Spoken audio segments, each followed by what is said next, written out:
మే 13th నాడు vote వేయాలి. అది మీ హక్కు, మీ బాధ్యత.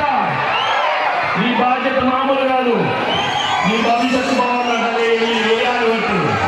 వేస్తారు కదా, వేస్తారు, సినిమాలు వేస్తారు. కామినేని శ్రీనివాస్ మామూలు కాదు. మా సినిమా ఒక్క నిమిషం పిలిస్తే ప్రాబ్లం ఉంటే పక్కనే ఉంటారు. ఏ ప్రాబ్లం ఉన్నా నాకు దశాబ్దంగా సాల్వ్ చేశారు. మీ దగ్గర ఉంటారు, మీ తోడుగా ఉంటారు, మీ అండగా ఉంటారు. మీ అందరూ ఓటు కట్టి తమలంటే మా సినిమా ఉంది. నాకు నిజంగా చాలా ఆనందం. మీ అందరూ నాతో ఇంతసేపు ఇక్కడ వెయిట్ చేశారు. చాలా చాలా సంతోషం.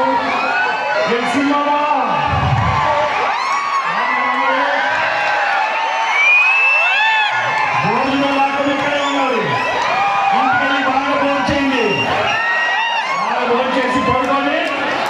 గుర్తు పెట్టుకోండి. అందరూ గుర్తు పెట్టుకోండి. అందరూ థ్యాంక్ యూ వెరీ మచ్.